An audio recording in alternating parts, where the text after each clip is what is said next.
আসসালামু আলাইকুম। লিজাস কুকিংয়ে সবাইকে স্বাগতম। আমন্ত্রণ জানাচ্ছি আমার নতুন একটি এপিসোড দেখার জন্য।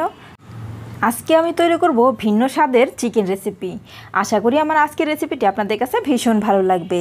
আর ভালো লাগলে আমার চ্যানেলটি সাবস্ক্রাইব করে ফ্রেন্ডস অ্যান্ড ফ্যামিলির সাথে শেয়ার করবেন। আর পাশে থাকা বেল বাটনে ক্লিক করে রাখবেন আমার পরবর্তী ভিডিও নোটিফিকেশন পাওয়ার জন্য। আর ভিডিওটি দেখা শুরু করার আগে অবশ্যই একটি লাইক দিয়ে তারপর দেখা শুরু করবেন। তো এর জন্য চুলায় একটি প্যান বসিয়ে দিয়েছি আর দিয়ে দিয়েছি রান্নার তেল।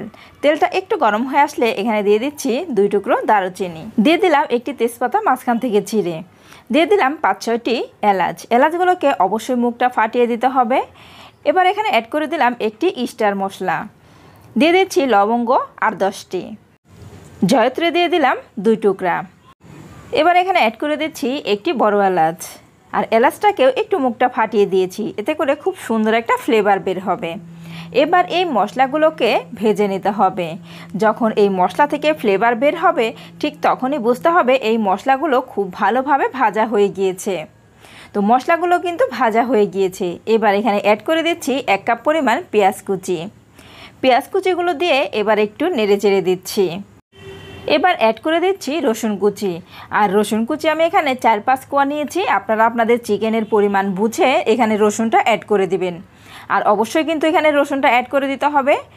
চিকেন রান্নায় রসুন না দিলে কিন্তু সেই চিকেনটা খেতে একদমই ভালো লাগবে না, একটা কাঁচা কাঁচা গন্ধ আসবে। আর সেজন্যই রসুনটা কিন্তু অবশ্যই দিতে হবে। পেঁয়াজ রসুনগুলো কিন্তু একটু হালকা ব্রাউন কালার করে ভেজে নিতে হবে। যখন এরকম হালকা ব্রাউন কালার চলে আসবে ঠিক সেই পর্যায়ে এখানে অ্যাড করে দিচ্ছি একটি টমেটো কুচি। আর এই টমেটো কুচিটা খুব তাড়াতাড়ি নরম আর সফট হওয়ার জন্য এখানে দিয়ে দিলাম 1/2 চা চামচ পরিমাণ লবণ। এতে করে খুব তাড়াতাড়ি কিন্তু টমেটোটা একদম নরম সফট হয়ে যাবে। যখন এরকম নরম সফট হয়ে আসবে ঠিক সেই পর্যায়ে এখানে অ্যাড করে দিতে হবে গুঁড়া মশলা। দিয়ে দিচ্ছি মরিচের গুঁড়া 2 টেবিল চামচ পরিমাণ। ঝালটা আপনারা আপনাদের পরিমাণ মতো অ্যাড করে দিয়ে দিবেন। হলুদের গুঁড়া দিয়ে দিচ্ছি 1 টেবিল চামচ পরিমাণ। ধনিয়ার গুঁড়া দিয়ে দিচ্ছি 1 টেবিল চামচ পরিমাণ। অ্যাড করে দিচ্ছি জিরার গুঁড়া 1 টেবিল চামচ পরিমাণ। আদা রসুনের পেস্ট দিয়ে দিচ্ছি 2 টেবিল চামচ পরিমাণ। এবার এই মশলাগুলোকে নেড়েচেড়ে মিশিয়ে নিচ্ছি। আর এই মশলাগুলোকেও কিন্তু খুব ভালো করে কষিয়ে নিতে হবে।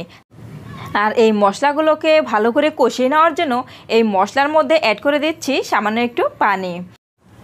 এতে কি হবে, এই মশলাটা খুব ভালোভাবে কষানো হয়ে যাবে। আর মশলার যে একটা কাঁচা গন্ধ আছে সেই গন্ধটাও চলে যাবে। মশলাগুলো কষানো হয়ে গেলে এই মশলা থেকে কিন্তু তেলটা ভেসে উঠবে।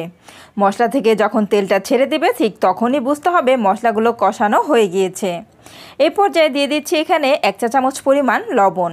আর লবণটা দিয়ে আমি একটু ভালো করে মিশিয়ে নিচ্ছি।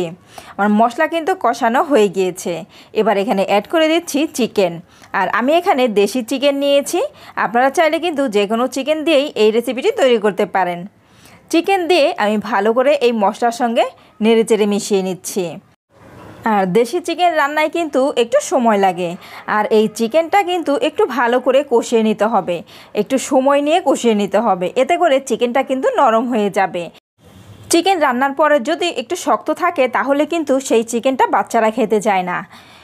আর সেজন্যই একটু সময় নিয়ে ভালো করে কষিয়ে তারপর চিকেনটাকে ভালো করে সিদ্ধ করে রান্না করতে হবে। আমি ঢাকনা দিয়ে ঢেকে অপেক্ষা করছি 5 মিনিট। ফিরে আসলাম 5 মিনিট পর। 5 মিনিট পর ঢাকনা খুলে নেড়ে দিচ্ছি। আর এই পর্যায়ে কিন্তু চুলার আঁচটা লোতে রাখতে হবে। চুলার আঁচটা লোতে রেখেই কিন্তু এই চিকেনটাকে কষিয়ে নিতে হবে, তা না হলে কিন্তু আবার নিচে থেকে পোড়া লেগে যাবে। আর নিচে থেকে যদি পোড়া লেগে যায় তাহলে কিন্তু এই চিকেনটা খেতে একদমই ভালো লাগবে না, একটা বাজে গন্ধ আসবে। আর একটু সাবধানতার সঙ্গে চিকেনটাকে রান্না করলে কিন্তু বাসার সবাই মিলে মজা করে খেতে পারবে। চিকেনটাকে কিন্তু আমি ভালো করে কষিয়ে নিয়েছি। এবার এখানে অ্যাড করে দিচ্ছি 1 টেবিল চামচ পরিমাণ কাঠবাদাম বাটা। দিয়ে দিচ্ছি সয়া সস 1 টেবিল চামচ পরিমাণ। এবার এখানে অ্যাড করে দিচ্ছি 1 টেবিল চামচ পরিমাণ চিলি সস। এবার ভালো করে মিশিয়ে নিচ্ছি। এগুলো দিয়ে দেওয়ার পর 2 থেকে 3 মিনিট এটাকে কষিয়ে নিতে হবে। এর চেয়ে বেশি আর কষানোর কোনো প্রয়োজন নেই। তো আমি ভালো করে কষিয়ে নিয়েছি। এবার এখানে অ্যাড করে দিচ্ছি নর্মাল তাপমাত্রার পানি। আর ঝোলটা আপনারা যে যেরকম খাবেন সেরকমভাবেই ঝোলটা অ্যাড করে দেবেন। আমি আমার পরিমাণ মতো ঝোলটাকে অ্যাড করে দিয়েছি। আমি একেবারে পাতলা ঝোল করব না, একটু মাখা মাখা করব, যেহেতু এই চিকেনটাকে পোলাও দিয়ে খাওয়া হবে, সেজন্য একেবারে ঝোল করার কোনো প্রয়োজন নেই। আমি একটু মাখা মাখা করব যেন এটা পোলাও দিয়ে খেতে ভীষণই ভালো লাগে।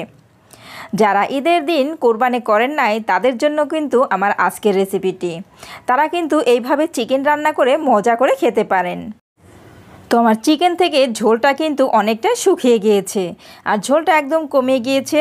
আর এই পর্যায়ে লবণটাকে চেক করে দেখে তারপর লবণটাকে অ্যাড করে দিতে হবে। তো আমার এখানে লবণ লাগবে, সেজন্য আমি লবণটাকে অ্যাড করে দিচ্ছি। আর লবণটাকে দিয়ে খুব ভালো করে মিশিয়ে নিতে হবে। লবণটা দিয়ে দেওয়ার পর এবার এখানে অ্যাড করে দিচ্ছি 1 চা চামচ পরিমাণ ভাজা জিরার গুঁড়া। আর অবশ্যই কিন্তু এই ভাজা জিরার গুঁড়াটা দিতে হবে। এতে করে এই চিকেন থেকে যে একটা ফ্লেভার বের হবে, সেই ফ্লেভারটা আপনার পাশের বাসার লোকও পেয়ে যাবে। তো জিরার গুঁড়াটা দিয়ে আমি ভালো করে মিশিয়ে নিচ্ছি। মিশিয়ে নিয়ে আমি ঢাকনা দিয়ে ঢেকে দেব 2 মিনিটের জন্য। তো ফ্রেন্ডস, যারা এই পর্যন্ত আমার ভিডিওটি দেখছেন অথচ লাইক দেন নাই, তারা প্লিজ একটি লাইক দিয়ে দেবেন। আর যারা এখনও আমার চ্যানেলটি সাবস্ক্রাইব করেন নাই, তারা প্লিজ আমার চ্যানেলটি সাবস্ক্রাইব করে দেবেন। তো 2 মিনিট ঢাকনা দিয়ে ঢেকে রাখার পর আমার এই চিকেন রান্নাটা কিন্তু একদম পুরোপুরি রেডি। চিকেনের ঝোলটা আমি এতটুকুই রাখবো, এর চেয়ে বেশি আর কমাবো না, কারণ এই চিকেনটা নামিয়ে নেওয়ার পর এই ঝোলটা কিন্তু আরও ঘন হয়ে যাবে।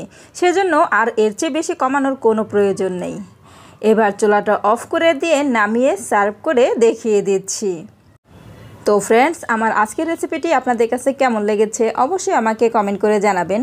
আর যারা একেবারে নতুন রাঁধুনি, আশা করি আমার আজকের রেসিপিটি তাদের কাজে আসবে। আর ঈদের দিনে এইভাবে যদি চিকেন রান্না করে খান তাহলে কিন্তু আর গরুর মাংসের কোনো প্রয়োজন হবে না। একবার হলেও এই রেসিপিটি ট্রাই করে অবশ্যই দেখবেন। তো আজ এই পর্যন্তই, পরবর্তী পর্বে আবার দেখা হবে। সবাই ভালো থাকবেন। আল্লাহ হাফেজ।